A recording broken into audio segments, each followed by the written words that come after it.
Hi there and welcome to ZDNET. Let's talk about the brand new Apple TV 4K that was just launched in October 2022 and goes on sale on November 4th.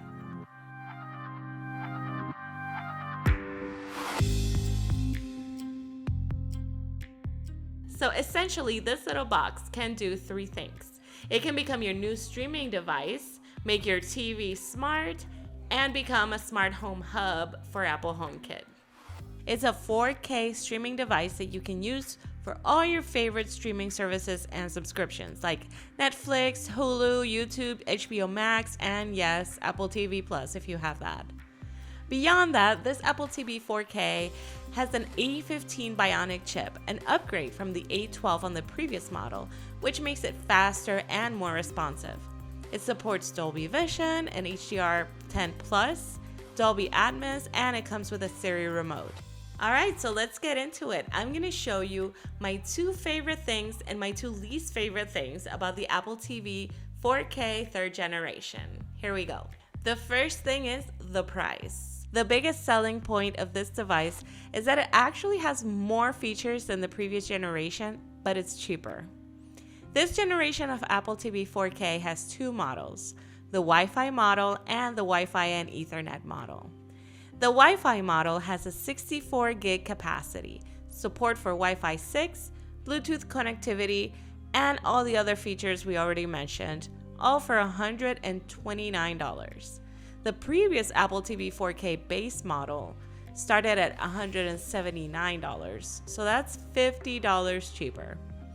The Wi-Fi and Ethernet model of this new Apple TV 4K has everything that the other model has, plus twice as much storage, so 128 gigs total, and Thread support, as well as a gigabit Ethernet port, and it goes for $149. That's again $50 cheaper than the equivalent previous model, which retailed at $199. The Wi-Fi and Ethernet model is also only $20 more than the other model. When you think about it, $20 more for twice the storage and Thread can be a pretty good deal. My second favorite thing is actually Siri improvements, particularly for voice recognition. As you very likely know, I am not a huge fan of Siri, but using the Apple TV 4K is much more entertaining than other streaming devices out there, and that's thanks to the Siri Remote. The Siri Remote has a ClickPad touch surface and contrasting colors, and now Siri will also support voice recognition for different users. So you can have up to 6 users on one device, and Siri will learn to recognize each one's voice. So when you ask it to play your favorite show, it'll go into your profile and find it instead of playing Baby Shark again. And then let's talk about my two least favorite things. The first one is the HDMI cable. When you open the box, the Apple TV 4K has the unit, the Siri Remote, and a charging cable. And if you thought that Apple was finally going to include an HDMI cable for their streaming device, then you're wrong. There is still no HDMI cable included with the Apple TV 4K, and apparently no plans of adding one. My second least favorite thing, and this might be super personal, but it's the fact that there's no remote tracking capability.